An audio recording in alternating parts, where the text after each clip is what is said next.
All right. I think it's better if we start now Go for ahead, Miss our media. Gainiel. It's your ano na. All It's your right. ano na. It's my time. Okay. Now, I know everybody's so excited na magtanong, pero ang unang question natin ay manggagaling, of course, kay MJ Marfori Here of she is. Hi, Miss MJ. TV5. Of TV5 and Mega Entertainment. Congratulations, guys.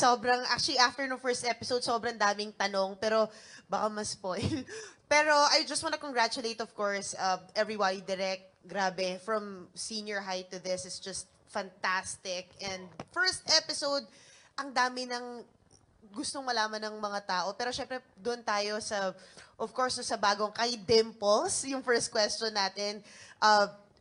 It took some time for you to accept, and now you explain to us why. Now that you did this, what were your preparations? Because we also saw you transform off-cam.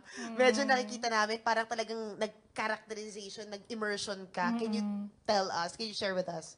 Una, salamat kapatid. Thank you so much for being here. Ako siguro, just the preparations really are more psychological. Kasi parang this time we wanna attack it in a way that is mas textured. Hirap pala magsalita. Pagkabawal sabihin. Ako lang siguro parang with this, lagi akong naninimbang. Kasi syempre, at the end of the day, dahil pamilyado akong tao, meron akong ipinapalit sa oras na yon. And very precious sa akin yung time ko with my family. So to choose to be outside of that, it has to be, syempre wala naman talagang papantay sa oras ng pamilya. Pero it has to be something that will be of value to other people as well. At may Gen Z ako na anak. So when I think of High Street, I think of Cal, and she's not here. What would she appreciate? What kind of work ang magagawa ko na magiging proud yung anak kong ginawa ko tong trabahong to?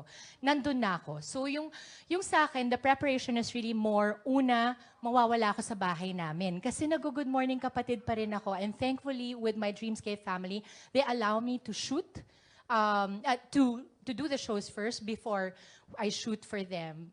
Also, I think physicality. Oo, parang natatakot ako, parang may sinasaktan ba sa labas? Kasi kung may sinasaktan sa labas, baka gusto muna nating tignan yun. Hindi, pero ako siguro, parang yung preparation lang namin nila Direk Onat and Direk Lino, mas conversation about how to pace the character. Mas nandun kami. Kasi kilala ang senior high for dropping bombs here and there and now and tomorrow. Now, for my character, it has to mean something at some point. And dapat, yung hindi ko pa nagagawa dati, yun naman yung laging binibigay ng Dreamscape sa akin nila, Direk Eric, na bago dun sa pwede kong i-offer. I think yun yung mahirap kapag lumaki ka na sa industriyang to. Yung challenge na is not even to compete with anyone but yourself. Pag tinignan mo, I hope hindi nila ma-remember si Daniela dito. I hope di nila ma-remember si Celine dito. May mga ganun na kami. Thank you. Actually, Thank you. hindi namin alam kung mabait ka dito o hindi. Ako din eh. Oh, hindi ba- Para lang alam nyo, ako rin, hindi ko rin alam. Oh! Oo. And thank you so much. Thank you, My MJ. next question is for the directors, Direk Onet and of course Direk Lino, because yun nga po, no, yung senior high, it dropped bombs and it opened conversation, especially to the Gen Z. And dito parang ang dami rin. We saw, without spoiling too much, no, we touched on tech, we touched on hacking, journalism as well, and the truths. Ano po yung naging deliberation nyo before nyo naisip na ito yung mga subject matters, no, that should be talked about, especially in such a huge platform that you have, Direk? Malawak po ang naging conversation with the creative people, with the creative team, with the writers in choosing the issues that you'd want incorporated into the story. Kasi kung naalala nyo naman, yung senior high talaga, it's a story that revolves around this suspense, mystery, drama, murder, mystery. Pero nakapaloob doon yung maraming mga relevant issues. And we tried, yun ang pinakalaging brand nung show. And this being a continuing part of that series franchise. So sabi namin, kailangan ganun din yung flavor. It's a suspense mystery story, but it also incorporates very relevant themes and issues na relevant sa mga audience natin, particularly this age group na kinabibilangan ng mga bida natin. So, yeah, we tried also to include issues that we haven't touched yet before para hindi magkaroon ng repetition nung mga kasi malawak yung na-cover ng senior high. So, pinili namin masusi yung mga issues na matatakil ngayon. And you'd be surprised, some of the issues are kind of related to the issues that we have touched in senior high. Pero somehow, merong kakaiba at fresher approach. And lalo na sa mga mas older generation, you'd be surprised at some of the revelations that we show na issues na kinasasadlakan ng mga Gen Z. Kasi meron kayong itatouch na minsan parang, ay, may ganun palang kina-involve itong mga batang to ngayon. It's going to be an eye-opener for a lot of the audience, I think. Looking forward. Thank you po. Yes, Direk Lino, you want to add to that? Yeah, ako siguro what's interesting rin yung interplay ng generations. Sa trabaho natin, sa pamilya natin, there's always yung interplay ng iba't ibang mga henerasyon. Parang nung huling beses ako nag-direct, ibang gen yung mga kasama ko. Ito, dealing with Gen Z is very different. And something I learned while doing this show is, yung Gen Z, we always talk about the beauty of how they embrace yung diversity.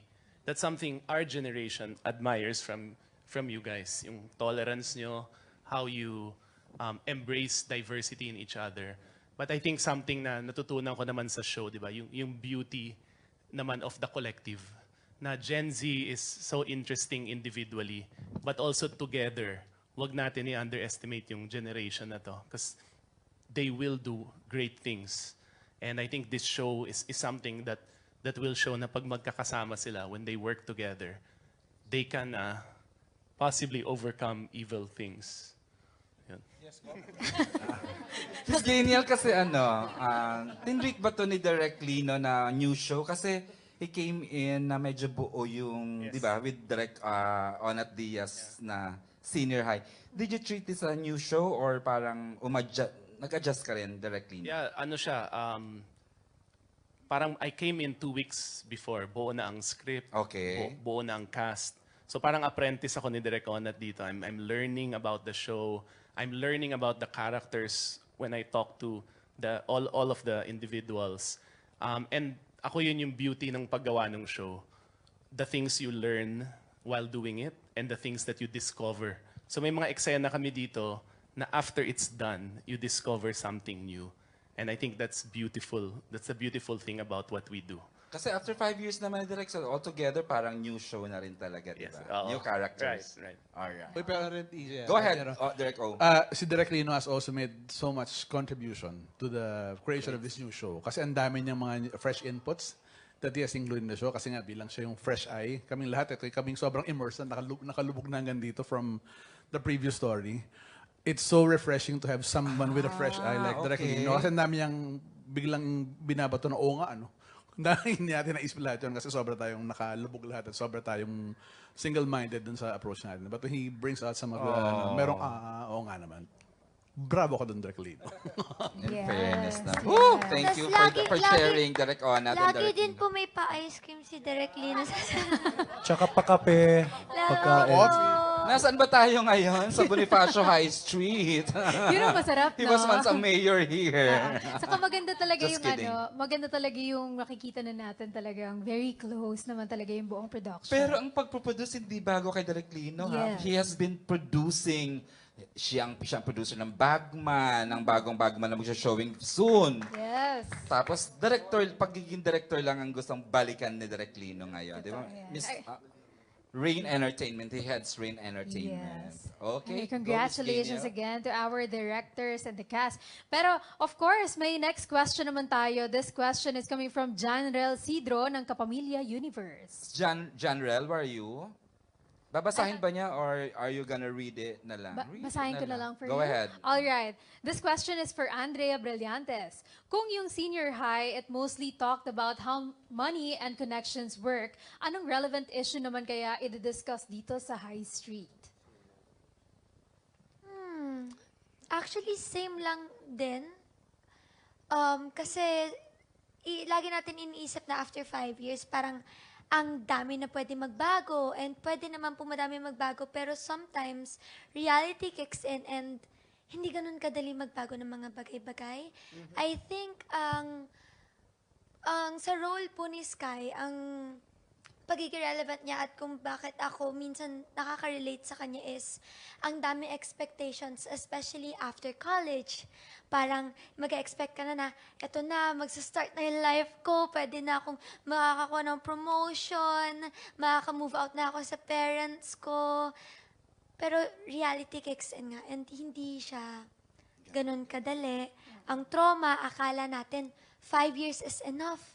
Siguro naka-move on na si Sky, pero hindi din. May time sa matitrigger siya. Maaalala niya. Magre-relapse siya. So, I think madami pong matatouch si Sky na Gen Zs na hindi kung tingin mo na pe-pressure ka, baka pine-pressure mo lang sarili mo. And hindi ka nag-iisa dito sa mga bagong graduates dito na dito din sa High Street, makikita nyo na we're all just trying to figure things out. Kami mga fresh grad na bago lang kami sa world na to, na lahat kami nag-a-adjust kasi sanay kami sa 4 walls ng Northford. Ngayon, mag-work na kami and sasama na kami sa pagbayad ng bill sa family namin. Na ang bigat pala ng responsibility sa outside world nang wala lang sa school. Kasi iba din yung stress namin as students. Ngayon naman as young adults entering the real world na sinasabi nilang work, ganon.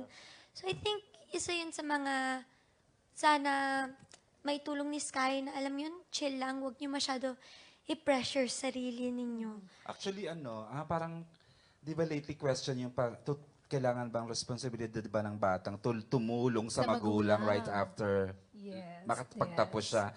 Medyo malapit din yung blighting character mo kung tutulungan mo ba si mama mo kasi, di ba, struggle.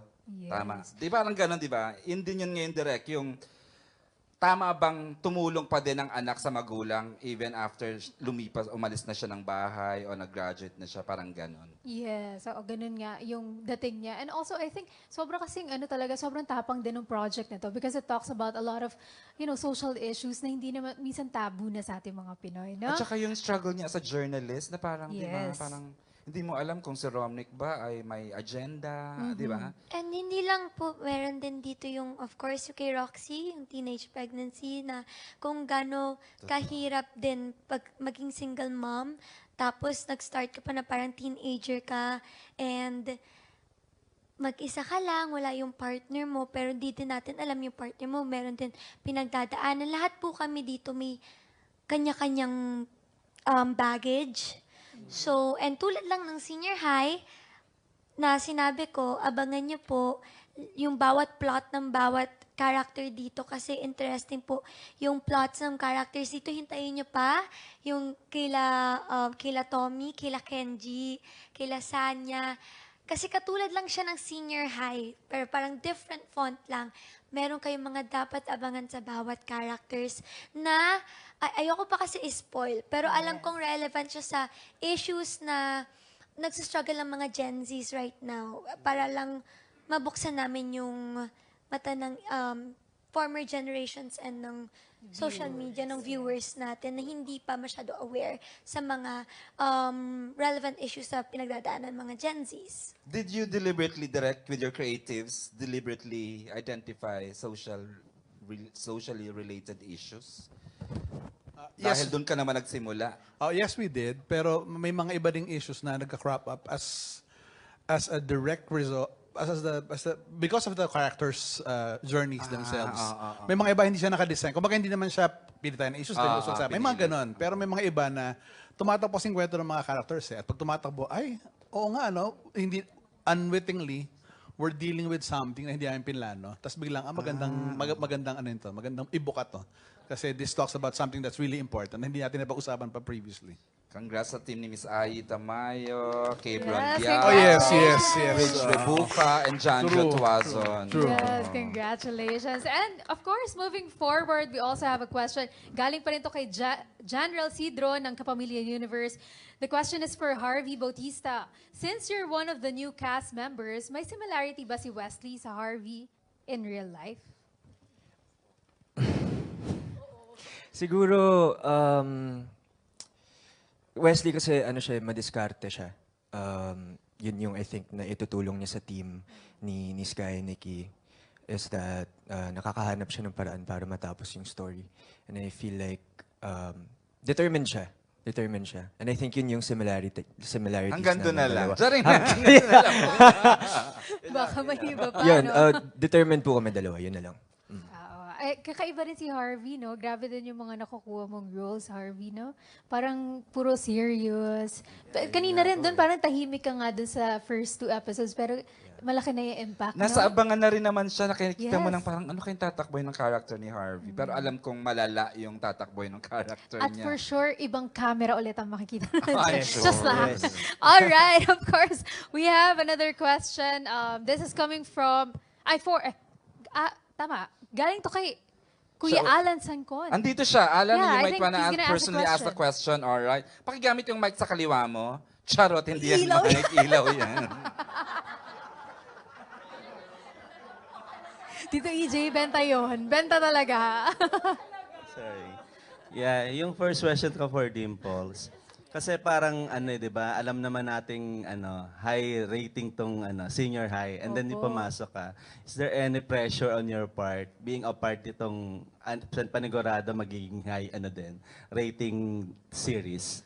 Alam ko kasi na pag Dreamscape ang gumagawa, sure na ball na yan. Kasi I know how they pay attention to a lot of detail. Kasi gamay na gamay to. I mean, alam ko kasi na nung pumasok ako, kamadong-kamado na, kasadong-kasado yung senior high. Kaya na-excite ako. Kasi nakita ko yung promise nung show na bago. Imagine sa poster pa lang, I have to say the poster looks amazing. Yes. What was the name of our poster? Justin Besana. And I think the photos are by Eileen, no? Yatko. Mahal ba? Well, kitang-kita naman na ang ibinayad natin dyan. But really, I think we don't operate on pressure anymore. We like the happy pressure, pero I think it's more inspiration. Mas doon kami nanggagaling, yung drive, no? Parang direct ako kasi pag nakikita ko at nasisense ko yung feel ng set, hindi pressure yung nararamdaman ko. Ang nararamdaman ko, yung gigil na, ay, i-level up to ng mas todo. Kasi yun ang pinakamasarap, lalo original ang senior high sa Dreamscape Direct, diba? So imagine, to be that big, this time it's going to be explosive. Ganon. Kaya nakadilaw kami kasi mag-explode. Wow. Ne, pero yun siya, Kuya Alan, na parang hindi na siya more on pressure. Kung may pressure man, it's really within ourselves na lang na parang, uy, galingan natin to. Pero yung pressure na coming in, I don't really think of myself in that sense. Parang hindi rin ako ganun klase ng tao din kasi. So parang yun. Thank you. Thank you, Dimples. Kuya Alan. Yung